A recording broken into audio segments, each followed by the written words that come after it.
हरिपुर नाम का एक गांव था, जहां सेठ अग्रवाल नाम का एक व्यापारी रहता था। सेठ अग्रवाल पर माँ लक्ष्मी की कृपा थी। वो धन संपत्ति से संपूर्ण था। सेठ अग्रवाल बहुत ही ईमानदार और अच्छे स्वभाव का व्यक्ति था। सेठ अग्रवाल का चाट पापड़ी का काम था। वह उसकी चाट पापड़ी की गांव में 4 दुकानें थी। उसकी चाट पापड़ी बहुत ही मशहूर थी। दूर दूर से लोग उसकी चाट पापड़ी खाने गांव में आते। सेठ अग्रवाल का एक मुंशी था, जो उसके कारोबार का ध्यान पूरी ईमानदारी से रखता था। वो रोज गिनकर कारीगरों को चाट पापड़ी का सामान देता और शाम को सबसे हिसाब लेता था।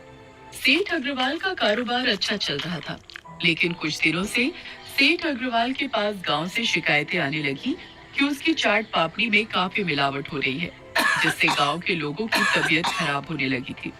ये सब सुनकर सेठ अग्रवाल को काफी चिंता होने लगी। एक दिन सेठ अग्रवाल ने मुंशी को बुलाया। अरे मुंशी, आजकल लोगों से बहुत शिकायतें आ रही हैं कि हमारी चाट पापड़ी में कोई मिलावट करके बेच रहा है और उसे खाकर लोगों की तबीयत खराब हो रही है। पर मालिक, सारा सामान तो मैं अपनी देखरेख में बनवा कर कारीगरों को देता हूँ और मैं तो कोई भी मिलावट वाला सामान नहीं देता उनको। मैं कुछ नहीं जानता। मैंने ये काम तुमको सौंपा है। ये तुम्हारी जिम्मेदारी है कि तुम इसका पता लगाओगे कि कौन है जो मिलावट कर रहा है, और अगर तुम पता नहीं लगा पाओगे तो मैं तुम्हारी नौकरी छीन लूंगा। ठीक है मालिक, मैं चारों कारीगरों को बुलाता हूँ और उनसे पूछता हूँ। मुंशी चारों कारीगरों को बुलाता है। चारों कारीगर थोड़ी देर में ही सेठ अग्रवाल के घर पहुंच जाते हैं। जी सेठ जी, आपने हमको बुलाया? हाँ, लोगों से ये शिकायत आई है कि तुम में से कोई मिलावट करके चाट पापड़ी बेच रहा है। क्या? नहीं नहीं मालिक, मिलावट का तो कोई सवाल ही नहीं उठता। हाँ सेठ जी, आप जैसा हमें सामान देते हो हम बिल्कुल वैसा ही ले जाकर बाजार में बेचते हैं। जो भी है सच सच बता दो, वरना सबको काम से निकाल दूंगा। नहीं नहीं मालिक, मैंने कोई मिलावट नहीं की, ये लोग ही करते होंगे।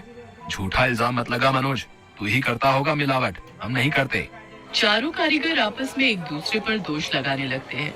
मुंशी और सेठ अग्रवाल को समझ में आ जाता है कि ऐसे अपने आप से खुद कोई नहीं बताएगा, कोई दूसरा उपाय ढूंढना होगा। मुंशी उन चारों को वापस भेज देता है।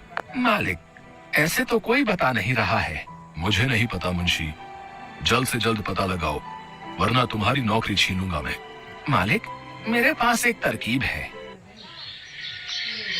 अगले दिन सेठ अग्रवाल और मुंशी चारों कारीगरों को गिनकर 100 प्लेट का सामान बेचने के लिए देते हैं और बाजार में भेज देते हैं। उनके जाने के थोड़ी देर बाद सेठ अग्रवाल और मुंशी दोनों अपना भेष बदलकर बाजार में पहुंचते हैं। वो पहले राजू के पास जाते हैं। अरे भैया, आज हमारे सेठ जी की बेटी का जन्मदिन है, तो आज हमको 200 प्लेट चाट पापड़ी चाहिए, बताओ दे पाओगे? भाई साहब, 200 प्लेट तो नहीं हो पाएगा, लेकिन हम आपको 150 प्लेट दे सकते हैं। 150 प्लेट तुरंत दे दोगे? हाँ भाई साहब, बिल्कुल अभी मिल जाएगा। भैया, चाट पापड़ी अच्छी और साफ सुथरी तो है ना? हाँ बिल्कुल, आप चाहे तो बाजार में पूछ लीजिए, बहुत प्रसिद्ध चाट पापड़ी है हमारी। ठीक है, कर दो। फिर मुंशी और सेठ राजू से चाट पापड़ी लेते हैं और उसको 150 प्लेट के पैसे देकर वहां से चले जाते हैं। फिर वो अपने दूसरे कारीगर किशोर की दुकान पर जाते हैं और उससे भी 200 प्लेट चाट पापड़ी के लिए बोलते हैं। किशोर बोलता है, भैया 150 प्लेट दे पाऊंगा, बोलो तो कर दूं। ठीक है, दे दो।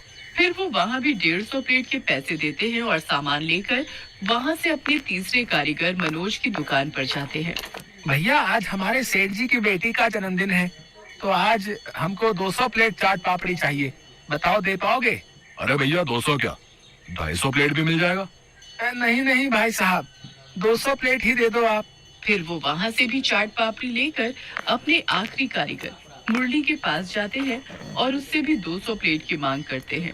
तब मुरली बोलता है, नहीं भैया, 200 प्लेट तो नहीं होगा, 100 प्लेट दे पाऊंगा। आज 100 प्लेट तक का ही सामान मिला है। ठीक है, आप इतना ही दे दो। सेठ अग्रवाल और मुंशी अपनी सारी दुकानों से सारा सामान खरीदकर घर जाने लगते हैं। मुंशी, ये तुमने कौन सा खेल खेला है? मुझे समझ नहीं आया। मालिक, समझना बहुत आसान है। आज हमने 100 प्लेट का सामान कारीगरों को दिया था, मतलब सब कारीगरों के पास 100 प्लेट तक का ही सामान था, लेकिन उन्होंने हमें 600 प्लेट का सामान बेचा है।